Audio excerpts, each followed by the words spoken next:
The international break is now over, and after 2 pointless games against Malta and North Macedonia, honestly, it's just a waste of time, isn't it?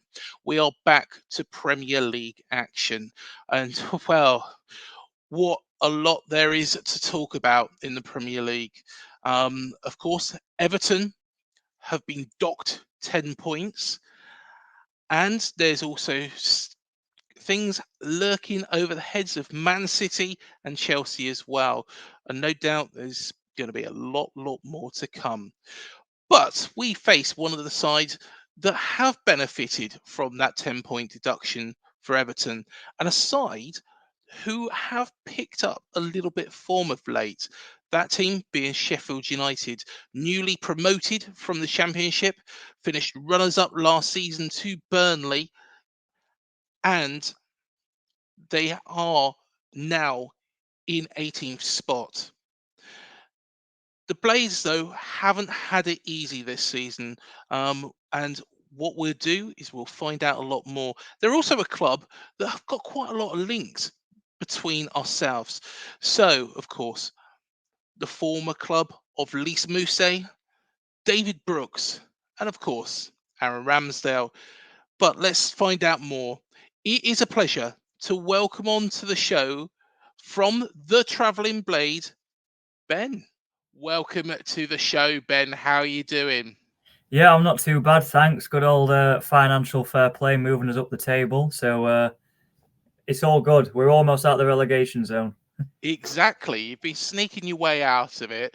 At the start of the season, let's be honest.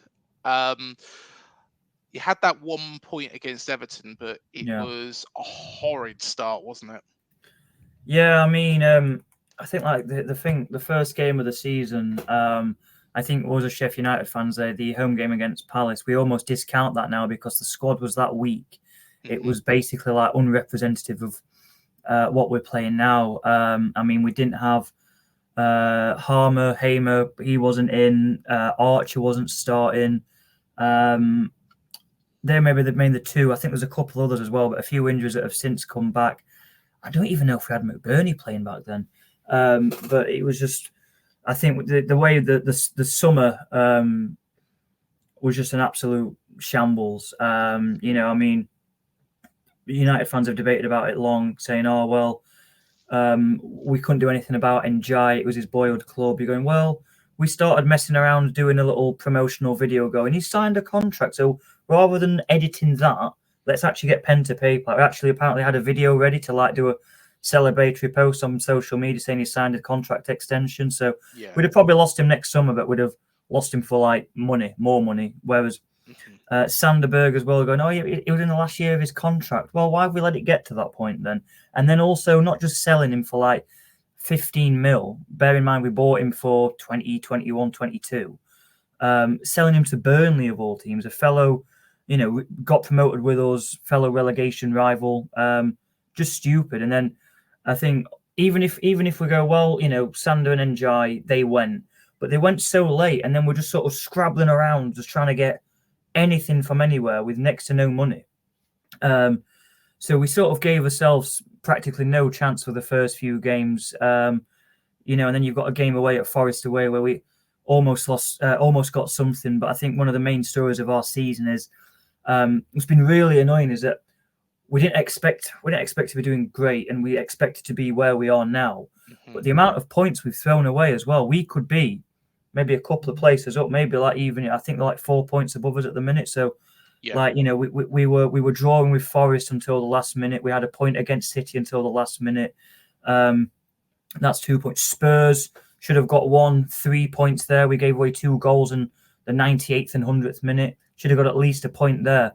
So that's 3 points straight away. So I know that's still we're down there, but that 3 points would be absolutely like monumental for like teams like in our position. Hence why like the Newcastle win was so big for you guys. So it's been sort of frustrating. Like we knew we'd be struggling, but we've also like we were mentioning about the Wilder relegation season before. In that season, we were just nowhere near it. We weren't throwing away points. We never got in the position to have points. But the amount of points we've thrown away, it was such a hard start. And you're thinking, Jesus Christ. And then you're getting more players injured and you're thinking, God, we're going to have like under 21s players, not just on the bench, but actually starting, just makeshift squads of players that have come in at like the last minute, have barely played together.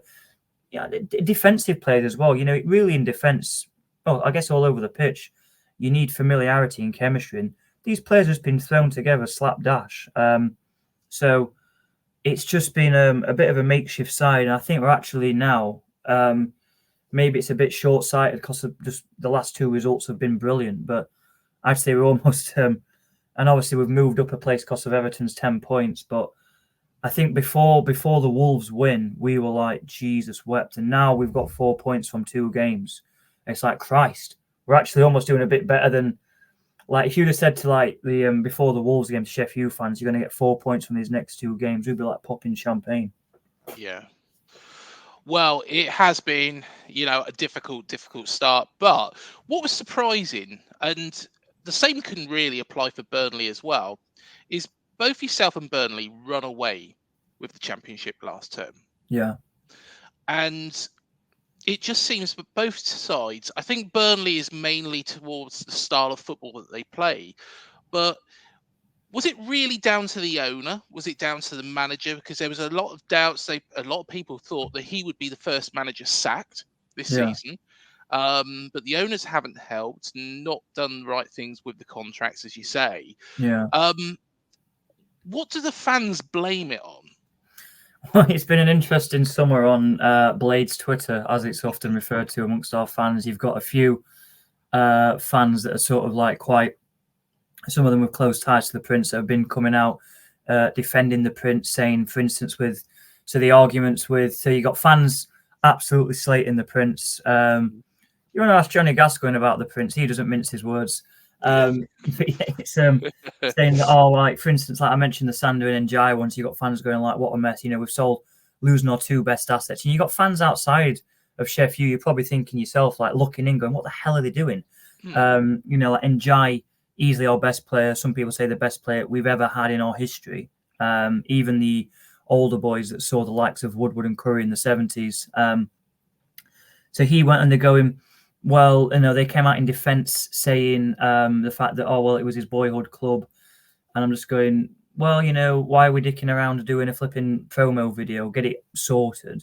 Do the one with Sander saying we had no choice. He wanted to leave, almost having a go at Sander, calling him a snake.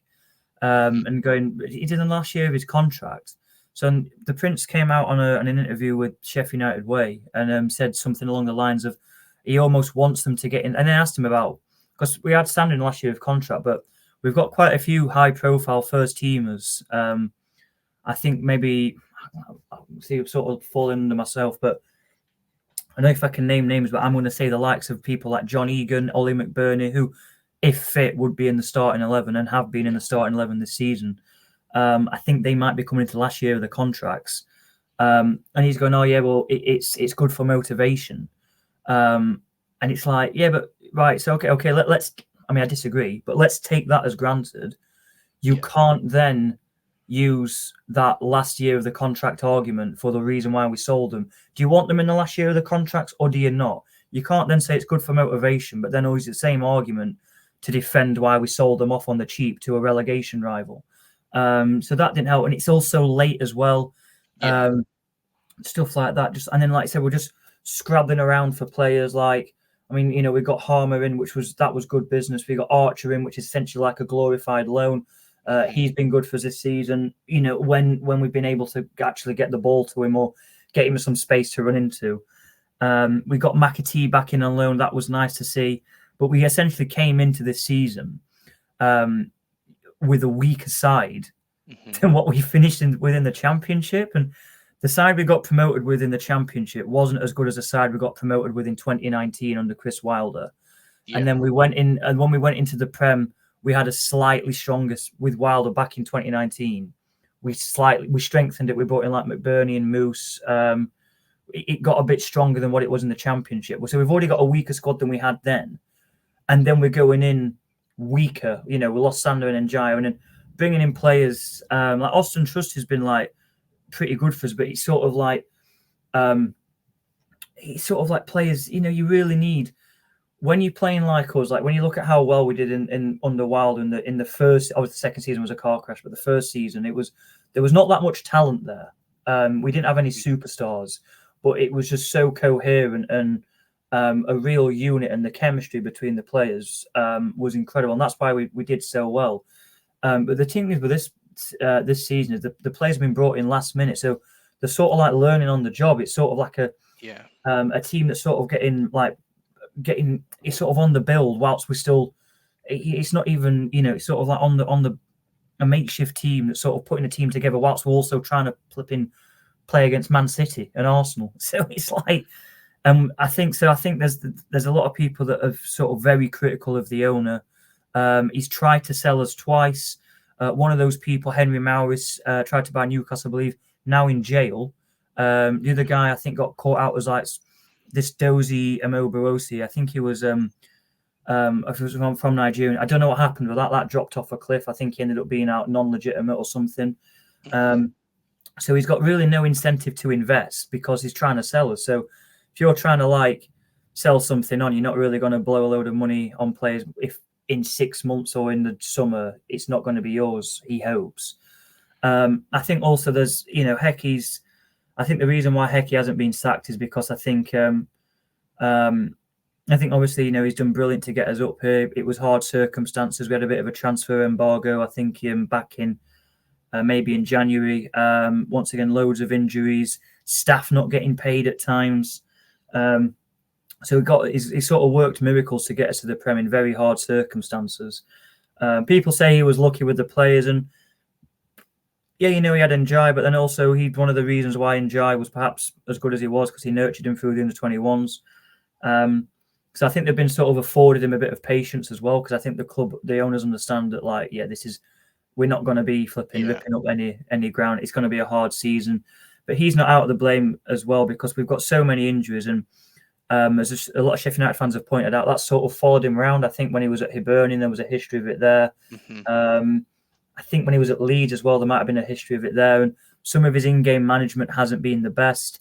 But then I think sort of my argument has always been when people have been like screaming Hecky out, sort of me being a bit of a fence sitter, and they're going, "Are you Hecky?" And I'm going, "Well, who comes in and improves it?" And people are shouting Wilder. I'm going, "Would he?" You know what I mean? Are we going to forget that second season in the Prem when it was crap and it never really got better? So I think as well, I think sort of the board is sort of almost admitting I'm not saying, Hecky isn't blaming his tools, and obviously the cliche bad workman blames his tools, but when you're trying to build a house with like 2 broken hammers, a pair of plastic scissors, you can't really expect much of him. So I think it's just, and I think as well, the injuries, is that on him? Is it on the backroom staff? Perhaps. So his game management hasn't been the best, but then on the counter argument, we've got the players that we've got. And there's also been times where I'm just looking at the players and going, that's on you. That's on you. If you're playing that crap, milling around in the middle of the pitch, not looking like you don't care. And they sort of saying that they are care, and they're going, well, I think you do, but play like it then. Yeah. Just run, fight, follow, foul. Just show some fight. Do you think that the last 2 games, though, because, from what I've seen, there seems to have been that fight in those last 2, which, was that not, forthcoming earlier on in the season? Do you feel that the players maybe have just, from the start, with all this stuff going on around, and there was a lot of stuff as well that you heard in the press that if Sheffield United weren't promoted, there was big trouble on the cards. Yeah. But do you think that the players might have just consigned themselves to this is going to be pretty much impossible, because the owner, who, let's be fair, has got a few bob, has not the team? I think relatively, I don't know who owns what, but I think we've probably got one of the poorest owners in the Prem, to be fair, which, he's got the money that he's got, and we've had some great times. I just think under the Prince, we've sort of got as far as he can take us, really. Like I said, and people come out and defend him, well, the fact he tried to sell us twice. Yeah. shows he wants to sell us. It just we've come Yeah. closer to comment. So I think he's relatively speaking we're quite poor in the Prem. Mm. I think even in the Championship we were getting outspent by teams that are probably still in there. And not teams that teams that were probably still in there now. I think as well, like the players, is the fact that it was obviously you've got to sort of like account for the gap in quality, and I think it ended up like it really started playing on their mentality. Like obviously they were, I think they were sort of trying all they could, like but it's just like I think it was just sort of getting a bit soul destroying for them that where sort of like you're thinking, oh, we could have got a point away at Forest, that'd have been a good snatch. We almost got something at Spurs. I think like the Spurs game where they'd given everything. Like I said, I'm not saying they haven't fought it, but there's been a couple of games, I think, particularly like the Arsenal away, where you're thinking they've just like they're shot to bits here. But I think it was sort of a bit soul destroying for the players. Just it was bad enough as fans, but when you're actually going through that in first person and feeling a level of responsibility for it, I think mentally it was just they were mentally and physically drained, and you could really see that. And we just couldn't stay in games. We could give about 45 minutes, and then eventually we'd just be both physically and mentally knackered, and then the mistakes would show, and the class, the extra quality of the opposition would really become apparent then, and that's when they'd get that extra yard, get a goal from it, and then the players like, right, we've got an uphill battle now because we were struggling to keep it level or keep it at 1-0, and now we've got to actually try and get on the ball, come out and actually flipping score a goal. And I just think like perhaps the amount of times we threw goals away, where it's Forest, the Spurs game, the Man City game, obviously the 8-0 against Newcastle, just took their toll mentally. You've got players getting injured, so you've got other players sort of getting thrown in and having to play like longer than they should because we've just got nothing else, or makeshift teams getting getting fielded, players having to move, playing different positions on different games. But I just think it was really, I said before that Wolves game, you're thinking, God, they're physically and mentally shot here. But I think, like I said, the Wolves game, thank God we got a win, because it starts playing your mind. Like you think about it as fans, but obviously the players will be thinking about it even more. So like, when is that first win gonna come? When is that? And then, it's fortunately it wasn't. Obviously it was late, but it was the right side of Christmas this time. Yeah, most definitely, and it's probably a strange time to play as well because, of course, you got that draw at Brighton. And we've not been in particularly very good form ourselves, albeit we did get a very good result against Newcastle last time out. So, looking at this table now, this is a 6-pointer really for Sheffield United, isn't it? Yeah, I think obviously it's a massive game for both teams. So I think obviously if we win, we're only a point below you. If you win, you're like 7 points above us. And so I think I won't be as bold to say for us it's a must win, but it's definitely a mustn't lose. I think we should really. I sort of think we really need to go and give everything to. We can't. I think the players can't sort of be happy with the draw. We can't afford to.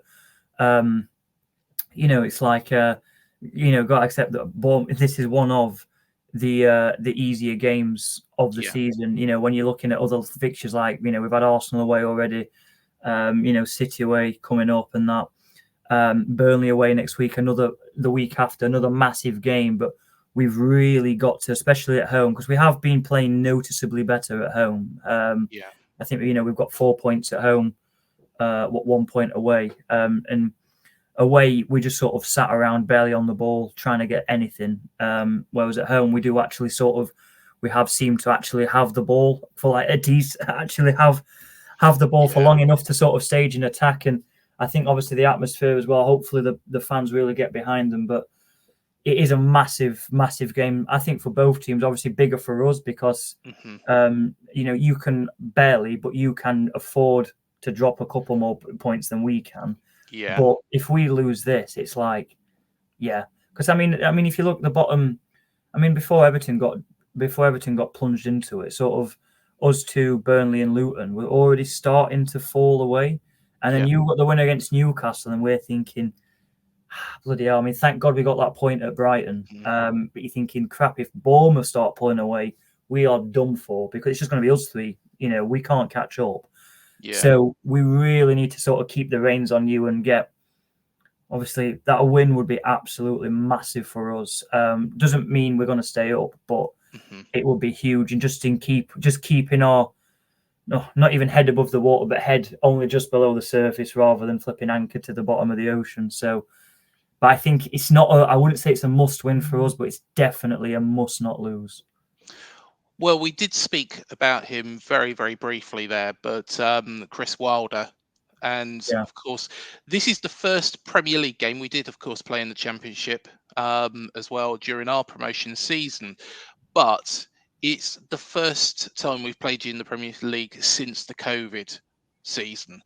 Yeah. And what I do want to do is I want to pick your brains on a game which, to be honest, could have saved our football club from being relegated that season. You know what's coming up. It was against Aston Villa and Hawkeye. Amazing.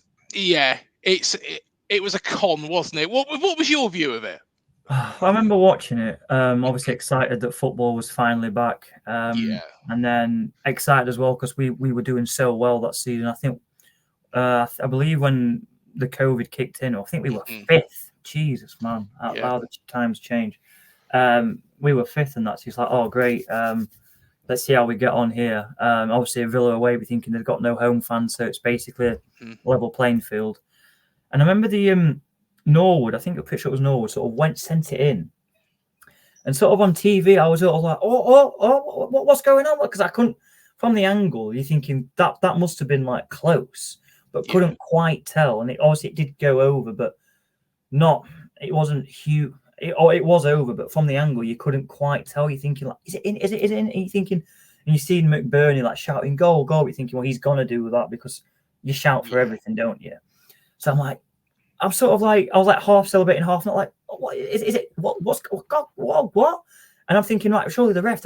Like, we've all got our qualms about VAR, but this wasn't even VAR issue. This was Hawkeye, which I believe came in 2014 in the World Cup, I think. Yes, I think you're right. And it's always worked seamlessly. I've never seen an issue with it. Thinking, with VAR, that's got its own issues, park that. But Hawkeye, however, it's black and white, it's binary, they show you, even if it's like half a millimetre, they show it you and you go, it's annoying, but fair play. It's over, or it's not. Black or white. No sort of daft lines interpretation, no good process, boys.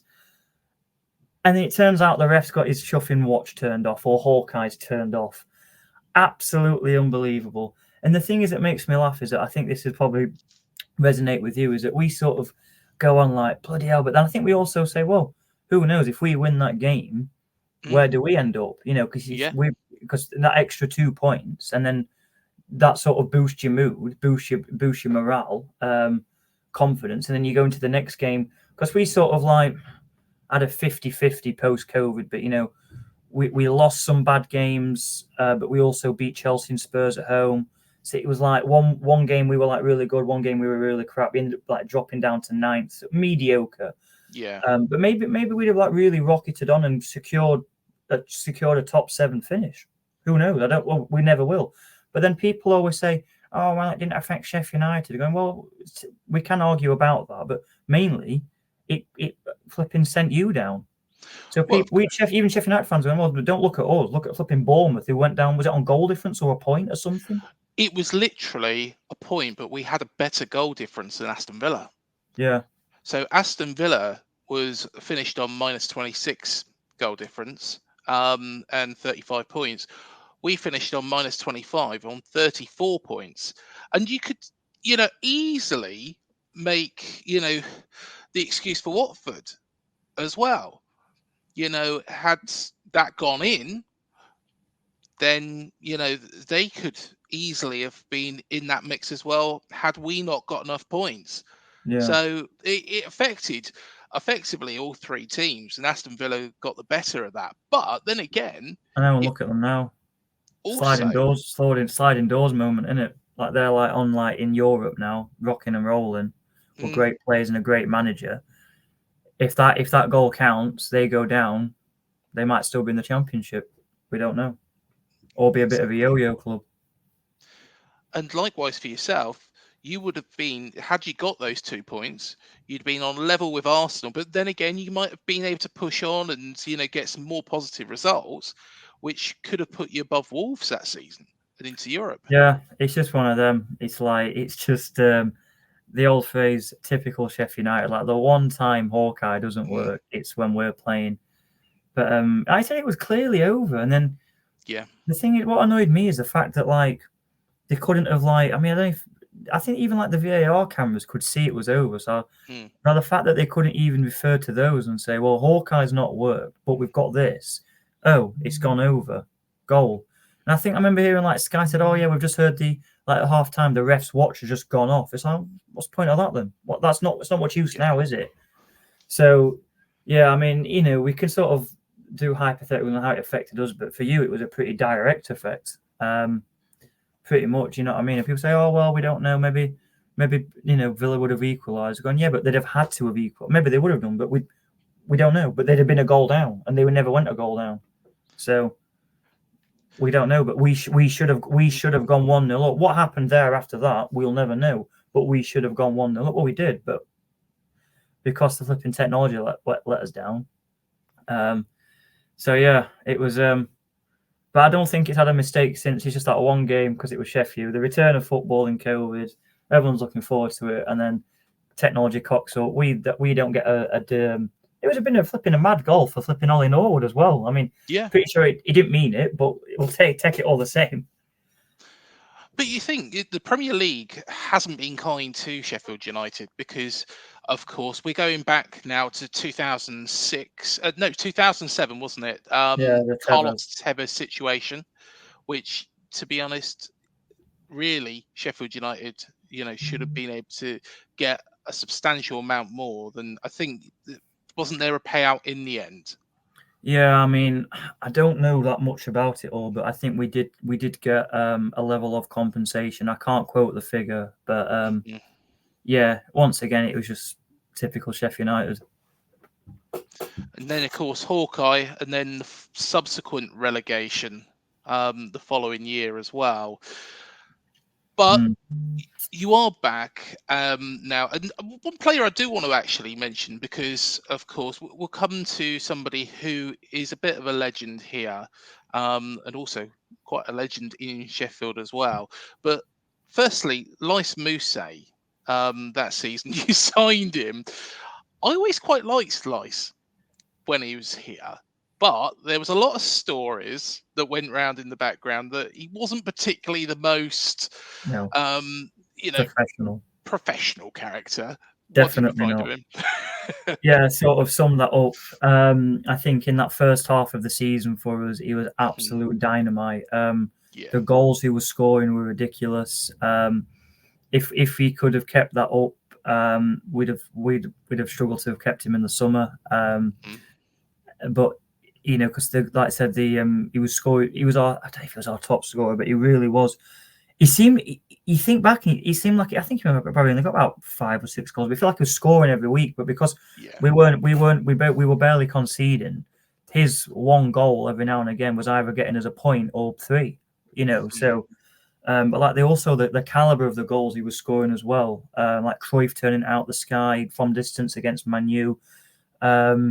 Just he was quick. He was good on the ball. It was like absolutely amazing for that like first half of the season. I don't know I can't remember if he got injured or not. I know definitely towards the end he did struggle with injuries a lot, but very unprofessional. I think his diet was crap. It was always like I think he was slightly overweight. Always renowned for like just. I think he was basically like a 12-year-old in like a 24-year-old's body or something. I don't know how old he was at the time, but I think he was just eating takeaways all the time and didn't keep himself fit. Very no discipline whatsoever. I think I don't think he was drink driving, but I think his mate was driving his Lamborghini and he crashed it or something. And it turned out that it wasn't MOT'd or it wasn't insured or something. Just really stupid stuff like that. I think he was really lazy. Such a waste of talent because, like I said, in that first half of the season for us, he was absolutely dynamite. Scored some mega goals for us. Quickly got his own basic chant and all that, and he was like, oh, what a bit of a cult hero. Sort of like a proper Sheffield United player, like sort of like absolutely amazing, but then like really like almost crap at the same time. Never really got back to the heights he found in the first half of the Prem, even in like the Championship. Really injured a lot of the time. Had a decent game away at Barnsley once. I think that was probably it. I think he might have scored at Bristol Rovers away in the Cup. Other than that, we saw like the first half of that Prem season, he was like incredible, and we never got back to the same heights. Like either injuries, fitness, just doing stupid things. And I think his career after sort of shows that. I think he went to like some Italian side, Salernitana, barely did anything there. Went to like VfL Bochum in Germany.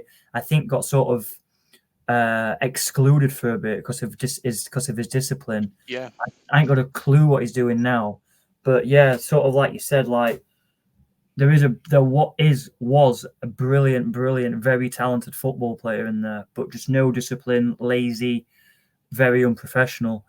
Crying shame, really, but he gave us some good memories in the first half of that Prem season. and I got told very similar as well, from a lot of people around the area that, Eddie Howe gave him chance after chance after chance after chance, and he was always out on the piss and doing things. Of course, these are all rumours, these are all things that people say in the local area, but let's be fair, if you go to a number of clubs and your discipline is picked up, you're doing something wrong, aren't you? Yeah. I mean, the fact that, like, I know you like to say it's rumours, but the fact that, I mean, I'd not heard about them at Bournemouth, but we've got the same stories, and then you're hearing about him at that German side getting like expelled because of his discipline. So, yeah, but when there's I know there's one thing saying it's rumours, but when you get in those at Bournemouth, Sheffield, I don't know what happened in Italy, but then also at flipping the German side as well, it sort of sounds like there's a bit of truth behind it all. Yeah, definitely. But he showed in his performances. You could tell, like, even though you didn't see him, I might not have seen him out having takeaways and beer and messing around, but I saw this brilliant player, and then he was just crap and lazy and overweight. So it's like, well, something's happened then. Yeah, no, most definitely, and it's such a shame because I saw it at an early stage. I thought this he's got something good going for him, and it could be the reason why Eddie Howe did let him leave the club in the end. Yeah. Because of that. But let's talk about somebody who is a legend here, a legend at Sheffield United. Has had an awful stroke of luck, and we did touch on it very briefly, but got the all clear, thankfully, the day we was promoted to the Premier League against Nottingham Forest. It was actually that day. I didn't realise it coincided. Yeah, it was actually that. I think it was about 3 o'clock. It was announced that he got the all clear, and of course, everybody was buoyed up by that because going into that day, we was very, very, very, very nervous. And then all of a sudden, it was announced David Brooks has got the all clear. And we thought, right, okay, this is going to be a good day. It ended up being so. But nice David one. Brooks, go on, you got the room. You tell us, Ben, what you made of the man. Absolutely loved him. Even though we sort of only really had him for a season, I think. It was amazing for us. Really influential player going forward. About 7 stone wet through, about 5'8" or something like that. But when people say, "Oh, he's going to get," but he never got bullied off the ball because he was just that agile. He didn't need to be strong. You know what I mean? He never really got bullied off the ball because he just sort of danced past players like a mosquito. He sort of, like I said, maybe he did get a couple of goals and a couple of assists, but that didn't tell really the main story because the way he just sort of pick up the ball and just progress the attack or get the second assist or the call it, or just sort of like between himself and Duffy, just sort of chop open their defense or just slice open with like a zigzag run or a bit of skill. Great pass on him. Some of his main highlights for us were the winner away at Elland Road, virtually in front of the away end as well. Brilliant first time finish. Very young lad away at Elland Road. on Sky Friday night. It's 1-0 in like the 83rd minute, and he puts us 2-1 up with like a really calm, collected finish. I'll always thank him for that. Some of the most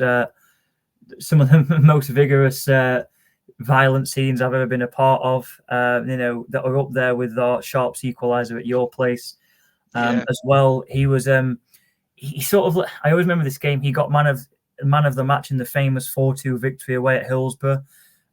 Put Jack Hunt actually put it absolutely incredible nutmeg on Jack Hunt.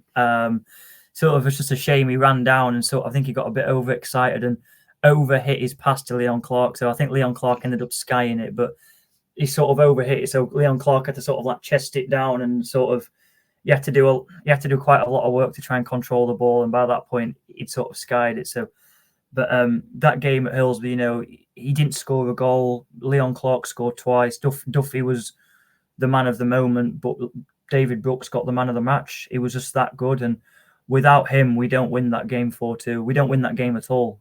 Without Brooks that day, absolutely spun Jack Hunt. But like I said, even away from that, I mean, they're like too high. Obviously, the performance against that lot and the winner at Leeds are like obvious moments, but just the way he used to play for us was just magic. We're one of them sort of, you stood up every time thinking every time he got the ball, it was like, something's going to happen. It was just a joy to watch, an absolute joy to watch. And I've got nothing but wish him well. I had no ill feelings when he left. I think we got 12 mil, so I'll take that. We were just in the Championship at the time. And I think that actually helped us, though, because I think with that money we bought in John Egan. I think we bought in Norwood with that money, 2 players that were big reasons of why we got promoted. And I think really bringing those 2 in for Brooks, I don't know. We definitely bought Egan with that money. I don't know what we spent on Norwood, but they both came in after we sold Brooks. So I know Egan was definitely bought on the back of the Brooks money. I can't remember what we spent on Norwood. It might have been next to nothing, but I think really bringing those 2 in were one of the. I think if we'd have kept Brooks and not those 2, we probably wouldn't have got promoted. Like, he'd have been brilliant, but bringing those 2 players in, both a centre back and a midfielder, that were both massive reasons why we got promoted. So even when he left, he half got us promoted just in his transfer fee. But yeah, and I had no ill feelings for him leaving. I think you were Premiership at the time. Yeah. Yep, we certainly were. Yeah. So yeah, no ill feelings. Met him when I came to your place. Always comes across as like a really sound lad. Mm-hmm. We were all really upset when we heard the bad news about his diagnosis back in October 2021. The club, like Sheffield, and not just fans going, "Oh, sorry about that," but our club, I think, put a statement out, because even though we bought him from Man City when he was like Christ knows how old, and so I think he'd been in our youth team a bit, and then that first season in the Championship was a star for us and first name on the team sheet. So only had a season with us, but he's just held in such regard. He just endeared himself to the fans that much. Comes across a right nice lad. I was listening to him on a podcast earlier, and they're saying, "Oh, it's great news that he's not just got the all clear, but he's also seems to have." Some people get an illness or an injury and then they come back, but they're never quite as good. But from what I've seen, he is starting to reach the heights he had. I think he's scoring goals for Wales. How's he playing for you all at the minute? Is he sort of back to where he was before the diagnosis? To be honest, I wish Iriola would give him more time, but I think he's been absolutely outstanding. He's been one of the better players when he's been given the opportunity. Now, whether or not that's Iriola protecting him, because there was a point last season when we thought he was going to come back, and that was around about September, October time, and then he had a little bit of a setback, but then managed it towards the end of that campaign. But I think he's been brilliant. I think he's been outstanding. And he was outstanding before the diagnosis for Hodgkin lymphoma. That goal against Brighton, which really kick-started that season when he joined us as well. That was something, of course, crowd went mental. And I tell you what, that was a brilliant, brilliant goal. And he is such a lovely guy, such a lovely man. But just before, of course, it was announced, we played Luton at home, and you could tell that he didn't have. Yeah, it was like David Brooks has always been very, very consistent for us. Yeah. But you could tell something wasn't right that game. We didn't know that at the time. We just thought, right, okay, he's had a bad game. He's not on the ball. But of course, it all come out that the Wales national team doctor had diagnosed him and sent him for tests, which is, how it was all discovered initially. So fair play to him for even playing in that game, because I believe that diagnosis or those tests happened before that Luton game. Yeah. So fair play to him for playing in that game. Yeah. Because I believe that is the way, don't quote me on it. I believe that's the way it all panned out. But it's great to see him back. Yeah. Lovely man. And he is back to where he was, which I at one point never thought he would be, unfortunately, Yeah. because your body Oh yeah. goes through Takes so it's, much hell. I remember, like we were saying, even when he sort of returned to the stands for that game against Forest, you could see he still wasn't well. Yeah. So it was like, but he's like now he looks back to like he did beforehand.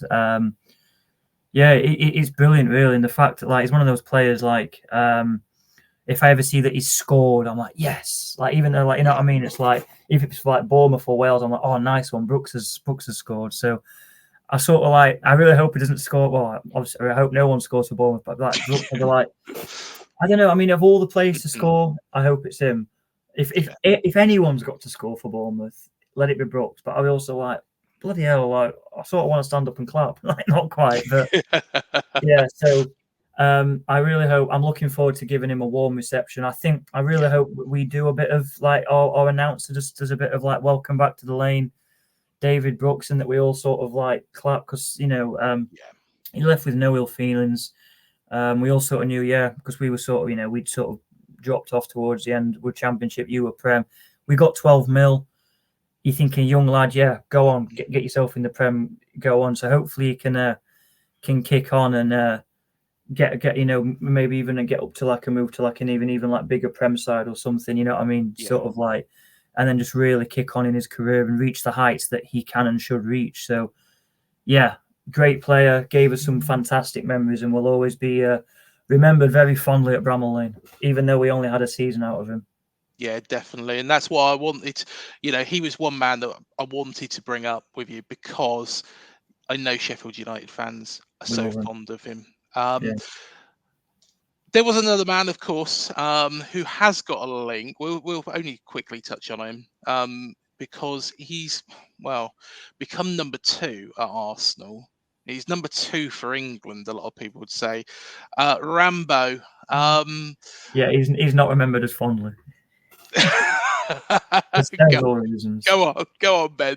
He ended up getting Player of the Year, and I think probably maybe even deservedly so. I think I voted for McGoldrick that season, but I think for the first half, maybe even first 2/3, 3/4 of that season, whatever your fraction you want to do, it was pretty crap for us. Yeah, he was getting a lot of shots coming in, but there was quite a few mistakes. People used to call him Poppadom hands.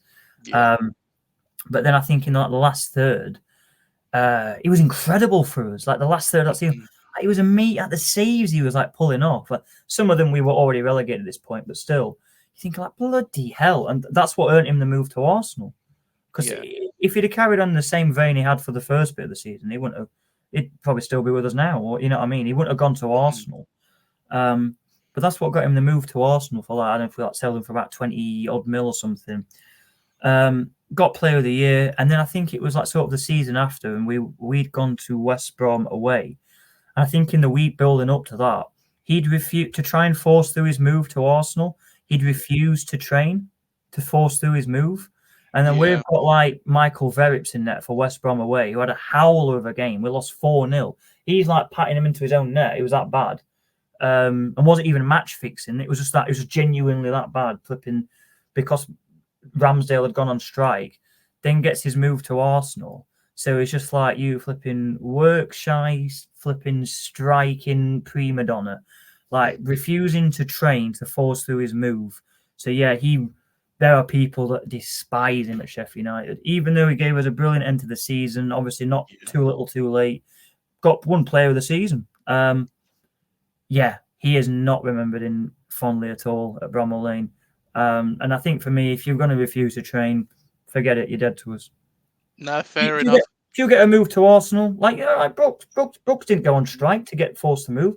Brooks got a move up to a club in a higher division for more money. Fine, you've earned it, brilliant. Whereas like Ramsdale, people are already a bit like, oh yeah, is he crap? Is he good? Well, he ended up really well. He got player of the season. Then he's like refusing to train, and then he didn't travel to West Brom. We got smashed 4-0. And then he gets his move to Arsenal, and everyone's like, oh, he's amazing at Arsenal. It's like, well, he's a knob. So yeah, he is not remembered fondly at all at Bramall Lane. No, fair enough. And his dad, of course, has come out and a little bit hacked off at Mikel Arteta, and of course Rambo being dropped. Well, You he's don't made feel some sorry for mistakes, him? hasn't he? And then he's come out Yeah, and saying that I can't concentrate on 90 minutes. What do you expect's going to happen if you're at the flipping, going for the title? yeah. No, fair enough. Fair enough. Well, there is one last thing we have to do, and we do this with all of our special guests. But we'll do that just after you tell everybody where they can find the Travelling Blade. So you can find me on YouTube, Travelling Blade on YouTube. I'll be doing a vlog this Saturday. Hopefully, it's filming a United win, but whatever happens, I will be filming. We'll be uploading. So yeah, you can catch up on the Bournemouth vlog this Saturday or Sunday. Probably have it out on Sunday. I'm on Twitter at Travelling Blade as well, so you can follow me on there. So yeah, check us out, Travelling Blade. Well, hopefully you won't be seeing a United win. You'll see a Bournemouth win. But hey, at the end of the day, we shall see. We've got to predict this game now, Ben. How do you reckon it's going to go? Oh, I hate predicting. I never like to try and predict a win for United because I think I'll curse it. I think both teams will score. My hopeful is I'm hoping for a 2-1 victory, but I wouldn't be surprised at a 1-0 draw. But I'll try and be optimistic and go for a 2-1 victory to United. But I do think both teams will score. I'm going to go. Of course, I'm not going to bet against my own team here, although I have been doing that quite a few times this season. I think we'll carry on that decent, well, after that decent result against Newcastle. I think it'll be a 3-2 win for Bournemouth, but I think David Brooks will actually come back and score. And I'm sure, I'm sure he'll get a bit of applause from the Sheffield United fans for a minute right at the very end. But until he scores, we'll be like flagging him off then, going, yeah. Just before you go as well, let's annoy that other part of Sheffield because they're not going through a good time at all, are they, at the moment? They've kept us going this season, so thank you. They've kept us going through the dark times when we're getting hammered, and then 2 days later they get hammered. It's like, oh, could always be worse. Yeah. And of course, they've got ownership problems, and the owner wants the fans to effectively pay the wages of the team. A GoFundMe started. People pledged money. There was like a Just Giving or a GoFundMe Kickstarter kind of thing that was started. I don't know who started it, but money was donated. And he comes out the next day and going, "Oh, I was just speaking hypothetically." So yeah. And they got some like mad transfer like ban now or something. I don't know, but they're probably on the brink of another point deduction. To be fair, the way they're carrying on. So long may it continue. Well, they'll be going back to League One. Let's be honest, they're not going to get out of that this season, are they? I know, it's sort of like I was saying earlier. We sort of mirror each other in how crap we are at times. I think it was back in 2021 when we had that nightmare Premier League season, and we both went down. We went down to the Championship. They went down to League One, and at the minute, it's looking like it's on the cards again. Another Sheffield double dip. So you got to be a bit optimistic now, though, Ben, because let's be honest, Everton are in that mix. They'll overtake us, though. I tell you now, because they hit some very good form. I mean, see how this affects. If anything, they might even be better now because the Everton fans, are very, very angry. They're constantly annoyed fans, so they'll be like really like, come on, behind them. Well, I remember I used to live with one at uni, so Goodison Park will be rocking. I think they're also quick to get on their players' backs, and they'll let their team know if they're annoyed. But I think now they've had a 10-point deduction, it will almost like unify them. So, I mean, they did. I think they did a bit of good form, to be fair, as well. But I think they'd started to move up. I think they'd reached about 14 points, and at that point, you start looking at, all right, are we going to start to They started to venture toward mid table and create a buffer between the likes of us and them. I can't remember the results, but I swear they'd started picking up, and then I think this will really, often Everton fans are pissed off with the owner, annoyed with the players, and they'll let them know. But I think this will really sort of, because they'll feel like downtrodden on and like it's us against the world. And I think that if they harness that mentality, I think Goodison Park will be the hardest place to go to this season. Well, it's going to. And there's always the appeal as well. There's always the appeal.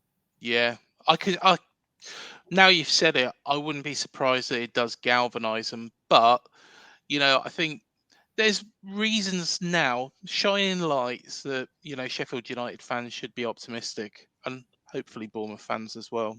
But Ben, it's been an absolute pleasure. Thank you for having me. Not a problem at all. Do go and subscribe to the Travelling Blade. The link is in the description as well. But Ben, absolute pleasure, and no doubt we'll catch up with you later on in the season. Yeah, see you then.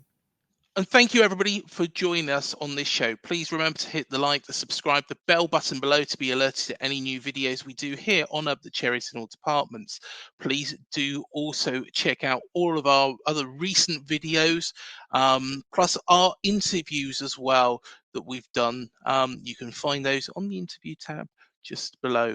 But until the next one, up the Cherries, and we'll see you then.